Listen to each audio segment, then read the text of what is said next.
No passado dia 1 de julho, o Papa Francisco fez uma polêmica nomeação de Dom Vítor Manuel Fernandes para o cargo de prefeito do Dicastério para a Doutrina da Fé. O Dicastério para a Doutrina da Fé engloba a Comissão Teológica Internacional e a Pontifícia Comissão Bíblica.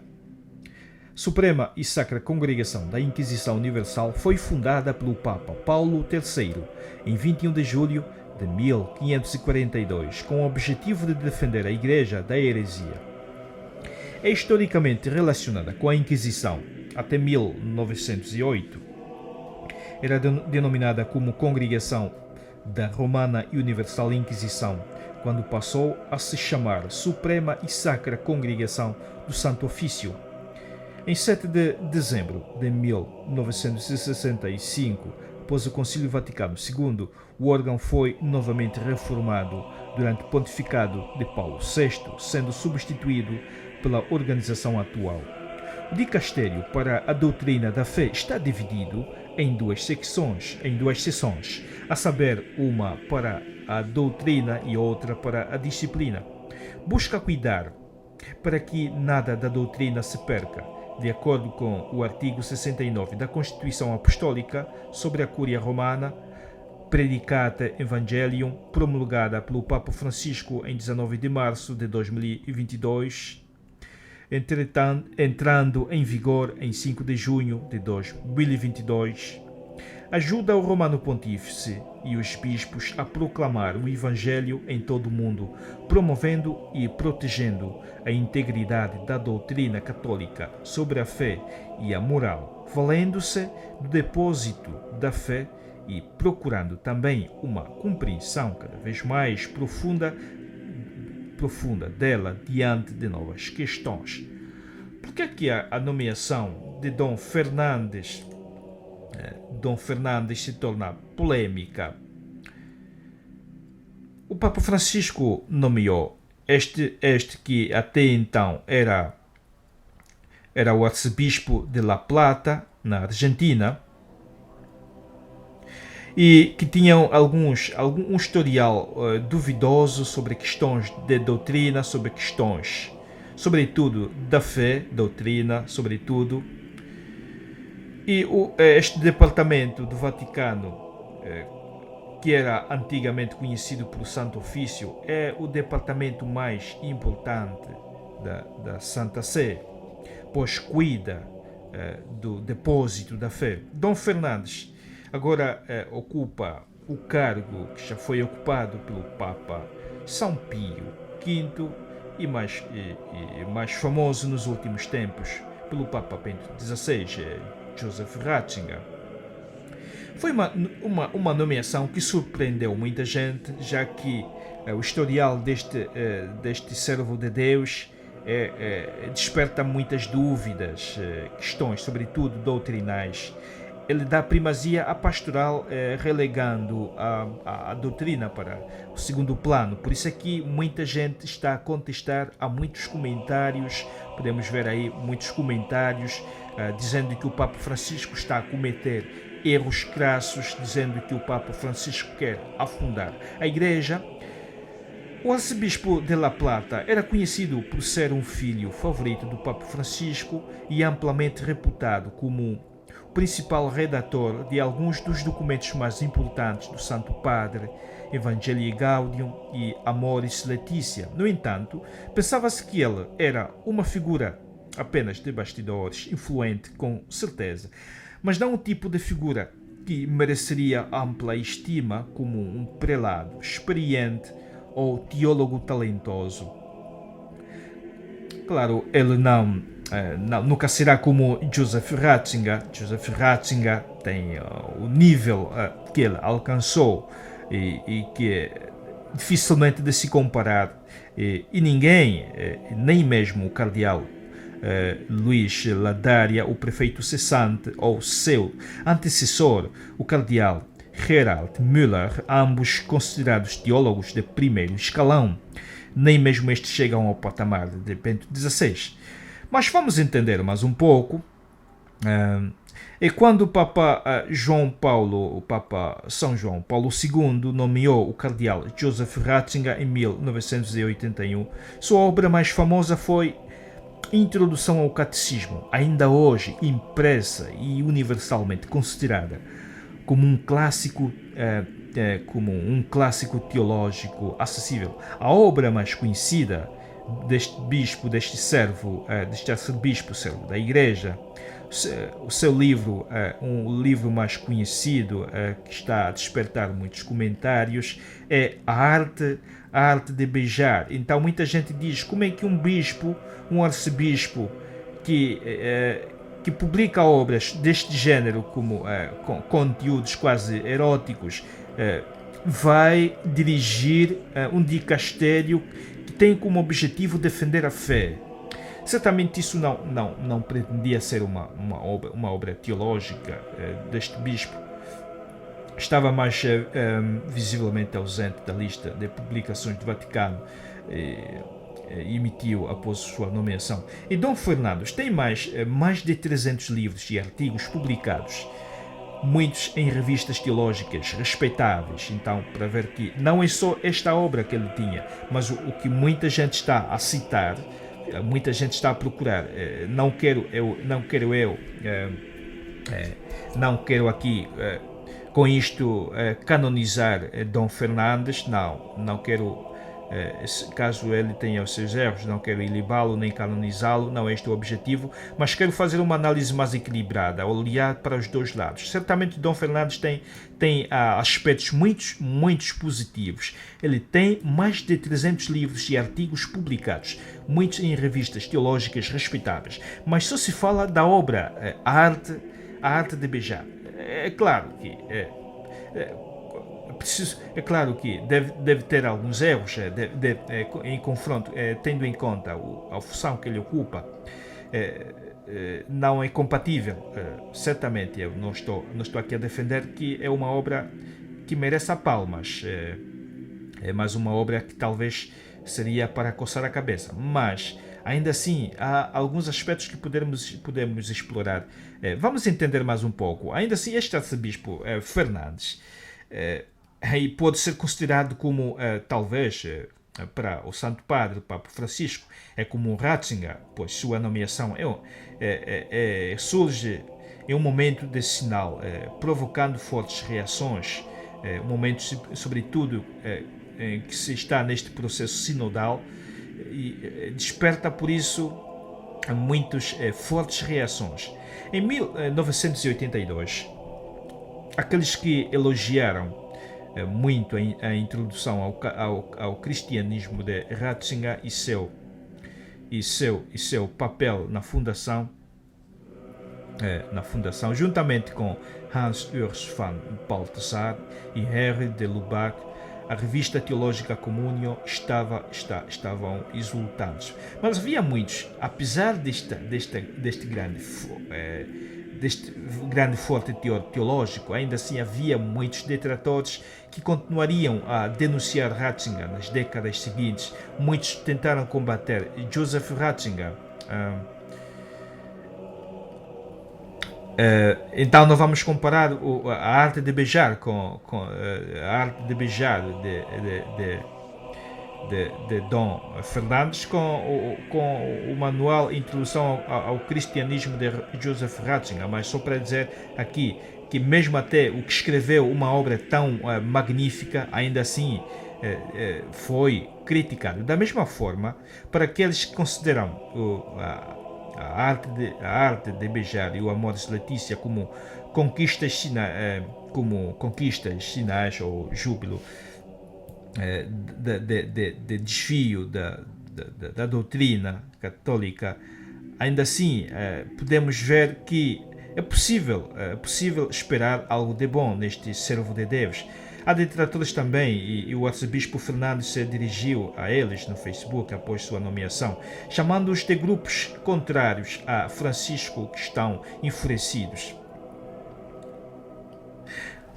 Ao se vincular ao Papa Francisco, aquele que se opõe a mim, dizia assim Dom Fernandes, a mim se opõe, aquele que se opõe a mim, se opõe àquele que me nomeou, dizia Dom Fernandes, está explicitamente aspirando ao papel que Ratzinger desempenhou para João Paulo II, o intérprete privilegiado do pontificado.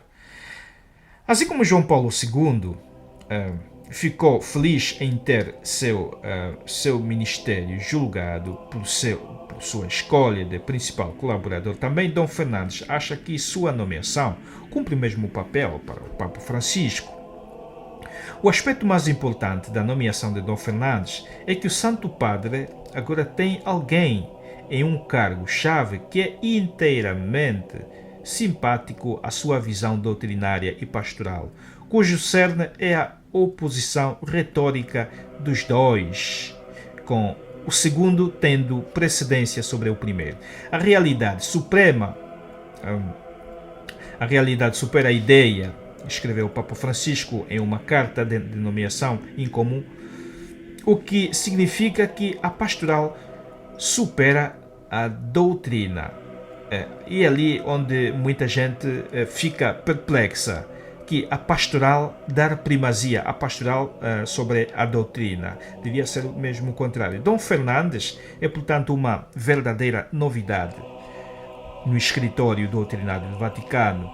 Diga-se isso de boca cheia, um prefeito que aceita, mais ou menos, que as verdades doutrinárias podem ser um obstáculo ao bom cuidado pastoral. É ali onde surge mais do que falar da obra, a sua obra, A Arte de Beijar, para mim surge mais a preocupação ali pelo facto de ele dar primazia ao aspecto pastoral, ignorando assim o aspecto doutrinário.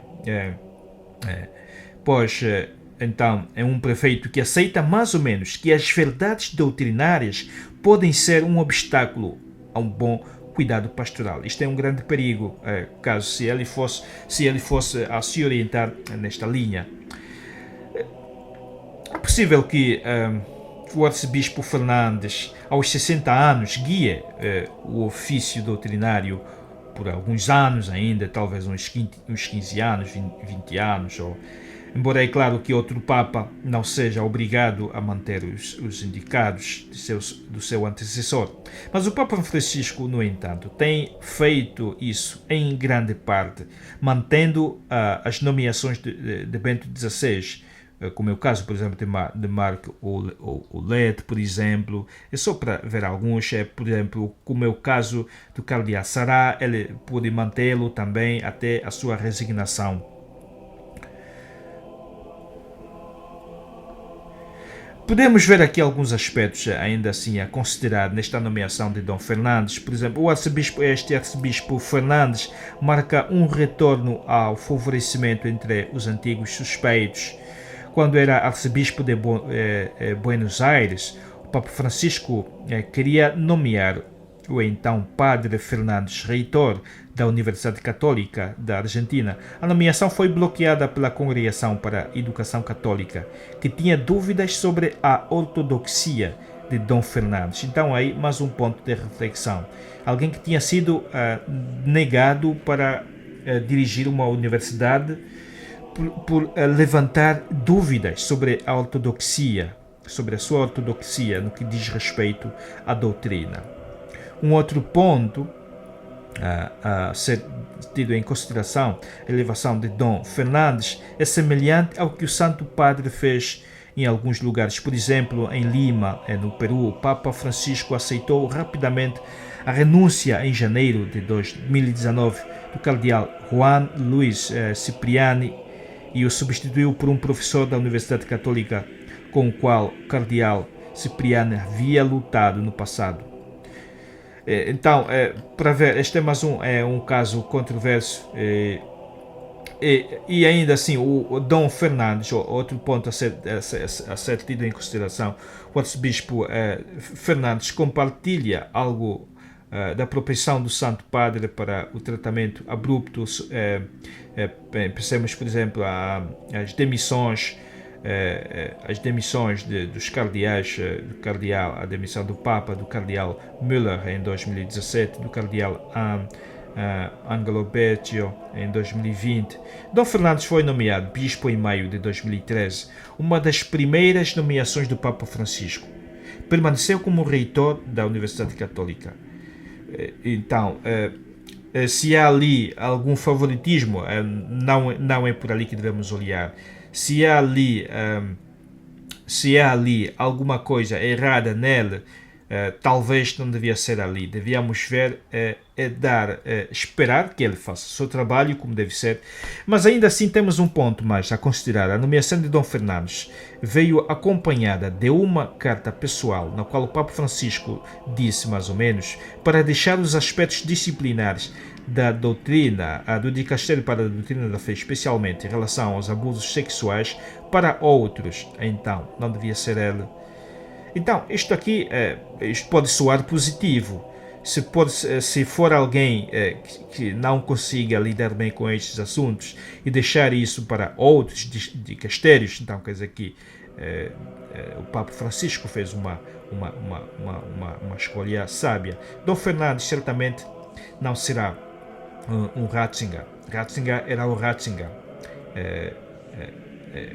o grande guardião da fé. O cardeal Ratzinger usou o papel tradicional do dicastério para a doutrina da fé para julgar os casos mais graves, para liderar a luta global pela reforma dos abusos sexuais. E o arcebispo Fernandes certamente vai fazer o seu trabalho com a aprovação papal, que não lidará com os casos de abuso sexual que, por lei, devem ser encaminhados a este dicastério, mas o Papa Francisco prefere que seja um outro dicastério a tratar disso. Então, isto significa que o prefeito estará ausente daquela que é uma missão crítica da doutrina, do dicastério para a doutrina da fé. Suspeita-se também que o arcebispo Fernandes queria ser isolado do caso de Sancheta, seu colega argentino, que também foi nomeado pelo Papa Francisco no início de 2013, mas isto é uma longa história. Não quero aqui entrar num outro assunto, prefiro cingir-me neste, que é a nomeação, que para muitos é uma nomeação bastante polêmica. O cardeal Müller confirmou que o escritório doutrinário do Vaticano tinha um arquivo contendo preocupações teológicas sobre o arcebispo Vítor Manuel Fernandes, a quem o Papa Francisco nomeou na semana passada a chefiar o mesmo cargo que o cardeal Müller. Então já havia um documento a dizer que este arcebispo tinha uma doutrina bastante duvidosa. E o arquivo também confirmado por algumas fontes da Igreja, data de quando o cardeal na altura Jorge Bergoglio de Buenos Aires nomeou o então Padre Fernandes reitor da Universidade Católica da Argentina. E em 5 de julho, o arcebispo Fernandes minimizou estes rumores, dizendo que as acusações baseadas em seus escritos não eram de grande peso.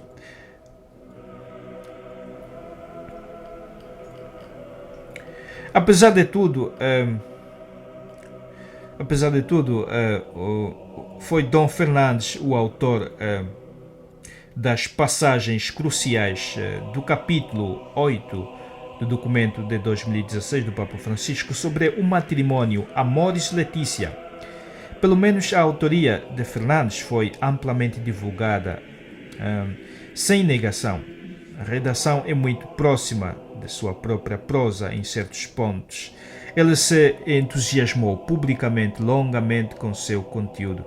E o capítulo 8 é merecidamente o texto mais notório da história católica moderna. Trata-se de uma reflexão sustentada sobre o ensinamento da Igreja de que os divorciados e recasados, para quem, só para fazer aqui algum reparo, uma referência para quem não leu o Amor e Letícia, o que é que dizia este capítulo? Dizia que os divorciados e recasados só podem receber a comunhão se desistirem das relações sexuais com o novo parceiro. Este capítulo, oitavo, nunca desafia completamente esse ensinamento, mas é escrito de forma tão ambígua que abre as portas para o caos intelectual e pastoral. É graças a este capítulo tão ambíguo que em muitas igrejas é graças a este capítulo oitavo da Amoris Laetitia que surgiu depois de uma catástrofe, logo se seguiu uma catástrofe pastoral. Algumas paróquias abandonaram as restrições da igreja à comunhão, então passaram a dar comunhão a todos. A disciplina da comunhão foi colocada em crise. Alguns países, por exemplo, como é o caso da Alemanha, da Holanda, as pessoas, não há restrições, casados, recasados, amigados, todos vão à comunhão, não importa, todos vão à comunhão sem restrição nenhuma. Um bispo, por exemplo, um bispo argentino deu a comunhão a 30 casais recasados de uma só vez, depois deste ambíguo capítulo do Amoris Laetitia. Mas ainda assim, apesar de tudo, tudo que podemos sugerir, o que nos pode servir de consolo, é o que dizia, são as observações de São João Henry Newman sobre as crises da Igreja e seus fins inesperados. Ele dizia: a providência resgata e salva a sua herança eleita. Às vezes nosso inimigo é transformado em amigo. Às vezes ele é expoliado daquela virulência especial do mal que era tão ameaçadora. Às vezes ele cai em pedaços de si mesmo. Às vezes ele faz tanto quanto é benéfico e depois é removido. Alguns de nós certamente viveremos para ver essa grande surpresa. Espero que Dom Fernandes também faça uma grande surpresa, faça uma grande mudança no positivo, que a doutrina da fé, a doutrina seja preservada, defendida e sem grandes sem surpresas negativas. Se houver surpresas, que haja surpresas positivas. E que pensamos que rezemos para que Deus abençoe e continue a abençoar o Santo Padre, abençoe a nossa igreja, abençoe também este novo inclino para este dicastério tão importante para a nossa igreja. É pela oração que nós devemos sustentar a nossa igreja, e é pela oração que nós podemos mudar os corações. Para Deus nada é impossível. Não devemos julgar alguém pelo seu passado. Certamente tem o seu passado, se calhar para muitos é negro, para a vida da igreja.